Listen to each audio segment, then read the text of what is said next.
नमस्कार दोस्तों, टीचर भी यूट्यूब चैनल में आपका एक बार फिर से स्वागत है। आपने इस चैनल को सब्सक्राइब नहीं किए हैं तो लाल रंग का बटन दबाकर चैनल को सब्सक्राइब कर ले और बगल के घंटा बजा दें ताकि इस चैनल पर जो वीडियो अपलोड हो वह सबसे पहले आप तक पहुंचे। हाँ दोस्तों, लाइक करना नहीं भूलेंगे क्योंकि आपके लाइक करने से ही हमारे मेहनत का फल मिलता है। तो आइए जानते हैं नियोजित शिक्षकों के बारे में क्या खबर आ रही है। प्राथमिक शिक्षक संघ के कार्यालय सचिव मनोज कुमार सह राज्य शिक्षक संघर्ष समन्वय समिति के मीडिया प्रभारी के द्वारा लाइव होकर कहना पड़ा कि आनंद कौशल अध्यक्ष बिहार पंचायत नगर प्रारंभिक शिक्षक संघ को हमने वार्ता की सूचना नहीं दी, इसके लिए खेद प्रकट करता हूं। सत्य की जीत होती है। वह सच साबित हुआ कि आनंद कौशल को वार्ता की सूचना नहीं दी गई थी। आप जो ईमानदारी पूर्वक आंदोलन थे, सच को जाने।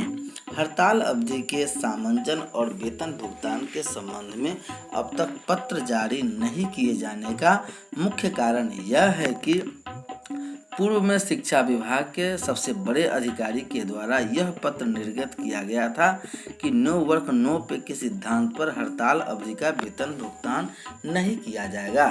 तकनीकी और वैधानिक पक्ष यह है कि यदि कोई पदाधिकारी किसी भी विषय से संबंधित पत्र निर्गत करते हैं तो अपने ही पत्र के प्रतिकूल दूसरा पत्र जारी करने के लिए वे सक्षम नहीं होते हैं। इसके लिए उन्हें अपने से उच्च सत्र के पदाधिकारी का अनुमोदन आहूत करना अनिवार्य होता है, अन्यथा आपके ही पत्र के विरोधाभासी दूसरा पत्र एक ही पदाधिकारी निर्गत नहीं कर सकते हैं। पूर्व में अपर मुख्य सचिव ने यह पत्र निर्गत किया था कि हड़ताल अवधि का वेतन भुगतान नहीं होगा।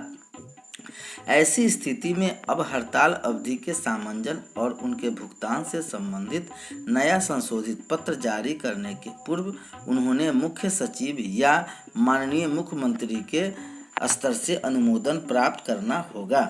इसके उपरांत ही वे दूसरा संशोधित पत्र निकाल सकते हैं। इससे संबंधित संचिका प्रगति में है और उम्मीद रखें जल्द ही अनुमोदन हो जाएगा। उम्मीद है कि शीर्ष स्तर से पदाधिकारी के अनुमोदन उपरांत यह कार्य जल्द ही हो जाएगा। यदि विलंब हुआ तो मंगलवार से बुधवार तक यह हो पाएगा, इसलिए अनावश्यक सवाल जवाब नहीं करें। कोशिश है कि सत्र से लेकर विद्यालय के शैक्षणिक कार्य दिवस के दौरान बाधित शिक्षण कार्य अवधि की भी भरपाई करनी होगी। लॉकडाउन पीरियड भी भरपाई करने की आवश्यकता नहीं होगी। अनावश्यक टिप्पणी कर अपने नेतृत्व का मनोबल तोड़ना और उन्हें हतोत्साहित करना कदाचित उचित नहीं होगा। बंशीधर ब्रजवासी, खुल गया पोल बज गया ढोल, अब हो जाना चाहिए इनका डब्बा गोल। 78 दिन की हमारी तपस्या, अनिश्चितकालीन हड़ताल धूल धूसरित हो गई। शिक्षा और शिक्षक के सम्मान को बचाने की ही हमारी जदोहद नाकाम कर दी गई। आज हम मुंह छुपाए घूम रहे हैं, विवश हो गए। इसके पीछे सभी अपना अपना तर्क दे कह रहे हैं, लेकिन बिना सुसंगत और स्पष्ट सबूत के सारे तर्क बेईमानी है। हड़ताल स्थगित होने के तुरंत बिहार राज्य शिक्षक संघर्ष समन्वय समिति के राज्य मीडिया प्रभारी माननीय मनोज कुमार जी ने कहा कि हालात ऐसे हो गए थे कि हड़ताल स्थगित करना लाजिम हो गया था तथा इस संबंध में समन्वय समिति के सभी घटकों के नेतृत्व की सहमति से ऐसा निर्णय लिया गया। यह सुनकर बिहार पंचायत नगर प्रारंभिक शिक्षक संघ के हम जैसे लाखों शिक्षक सिपाही सहित तमाम आंदोलनकारी हतप्रभ रह गए। हमें यह विश्वास नहीं हो रहा था कि शिक्षक के हित के लिए जान की बाजी लगाने वाले आनंद कौशल जी ऐसे ही कर सकते हैं, लेकिन आज हमारा बेच आंदोलन की गिरवी रखने वाले अगुआ मनोज कुमार का बच्चा खुचा जमीर जाग उठा। उन्होंने स्पष्ट रूप से कह दिया कि आनंद कौशल से हड़ताल वापसी के मुद्दे पर पूर्व में न तो कोई चर्चा की गई थी और न ही आनंद कौशल ने इस संबंध में कोई सहमति दी थी। मनोज कुमार के इस सत्य उद्घाटन के फलस्वरूप पूरे शिक्षक जगत में बिहार पंचायत नगर प्रारंभिक शिक्षक संघ और उसके नेतृत्व पर पहले से भी ज़्यादा विश्वास स्थापित हुआ। साथियों, इतना याद रखिए कि शिक्षक और शिक्षा हित के लिए अपनी सरकारी नौकरी को तिलांजलि देने वाले, अनशन कर शरीर को गला देने वाले, जेल को यातना सहने वाले वीर योद्धा का नाम आनंद कौशल है। मनोज कुमार जी ने इनके आगे सनसनीखेज रहस्य योद्धार करते हुए कहा कि हड़ताल स्थगित करने में समन्वय समिति के घटक संघों में से अनेकों में से इनमें स्पष्ट रूप से अपनी सहमति दी। इन घटक संघों से मुख्य हैं पूरन कुमार बिहार पंचायत नगर प्रारंभिक शिक्षक संघ मूल, राजू सिंह TPSS, शिवेंद्र पाठक आदि। आज बिहार के तमाम शिक्षकों की ओर से इन आसानी से सौंपों में निम्न सवाल है। ऐसे कोई परिस्थिति पैदा हो गई कि आपने हड़ताल वापसी की सहमति दी, जबकि सरकारी आंकड़े बता रहे थे कि 95-97% शिक्षक हड़ताल पर बने हुए हैं। कृपया ये लड़ाई आप जैसी नेतृत्वकर्ता का हित साधने के लिए लड़ी जा रही थी या फिर आम शिक्षकों के हित के लिए? अगर आप जैसों के हित के लिए लड़ी जा रही थी तो आज से आपको और आपके दुकान को धन्यवाद। अगर आप शिक्षकों के हित के लिए ये लड़ाई लड़ी जा रही थी तो आपने आम शिक्षकों से यह संबंध में राय क्यों नहीं लिया? क्या आपके प्रखंड और जिला स्तरीय संगठन को इस तथ्य की जानकारी थी? ऐसे अनेकों सवाल जो आज तमाम शिक्षकों के जहन में उमड़ घुमड़ रहे हैं और इन सारे सवालों का जवाब दिए बिना शिक्षक समुदाय आप जैसों को चैन से सोने नहीं देगा।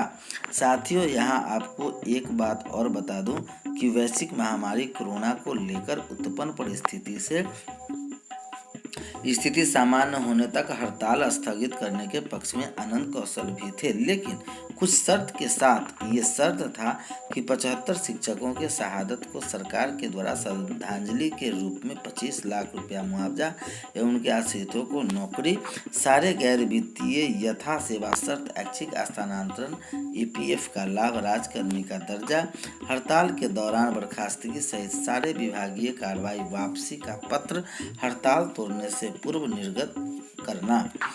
समन्वय समिति के द्वारा राज्य, जिला एवं प्रखंड में सभी शिक्षकों का योगदान स्वीकृति, लेकिन शिक्षकों के इन रहनुमा के शिक्षक समुदाय को न घर रहने दिया न घाट का। इसी बीच बिहार पंचायत नगर प्रारंभिक शिक्षक संघ आनंद कौशल ने ऐलान कर दिया कि अपनी जान की बाजी लगाकर शिक्षकों के मान सम्मान की लड़ाई को मुकाम तक लेकर जाएंगे। शिक्षक साथियों, धैर्यपूर्वक अपने कर्तव्यों का निर्वहन करें। आप अपने हितैषी की पहचान खुद अपने विवेक से करें। किसी भी अफवाह का ध्यान न देते हुए सही गलत का निर्णय सही तरीके से आकलन करने के बाद ही करें कि कौन है सच्चा कौन है झूठा। प्राथमिक शिक्षक संघ के मनोज कुमार ने अपना बयान जारी कर दिया है। हड़ताल अवधि के सामान्य का वेतन भुगतान अब पत्र जारी करने में मुख्य कारण पूर्व में शिक्षा विभाग के बड़े अधिकारी के अनुरूप ही रह गया। औरंगाबाद हादसा 150 रोटियां लेकर घर के लिए निकले थे 20 मजदूर, 16 का बना आखिरी सफर। महाराष्ट्र के औरंगाबाद में बदनापुर करमाड रेलवे स्टेशन के पास शुक्रवार सुबह एक मालगाड़ी ने 16 मजदूरों को कुचल दिया, जिनकी मौके पर ही मौत हो गई।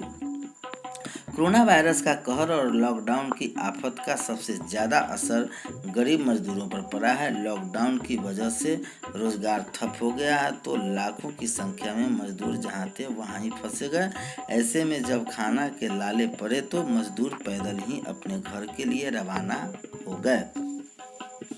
करीब 20 मजदूर महाराष्ट्र से अपने घर पहुंचने की ओर आस में पैदल ही निकले थे, लेकिन करीब 50 किलोमीटर दूर चलने पर 16 मजदूरों का ये सफ़र जिंदगी का आखिरी सफ़र बन गया। महाराष्ट्र के औरंगाबाद में बदनापुर करमाड रेलवे स्टेशन के पास शुक्रवार सुबह एक मालगाड़ी ने 16 मजदूरों को कुचल दिया, जिनकी मौके पर ही मौत हो गई। बताया जा रहा है कि 20 मजदूर 150 रोटियां और एक टिफिन चटनी लेकर घर से निकल चुके थे। सभी की उम्र 21 से 45 के बीच थी, लेकिन जलाने से करीब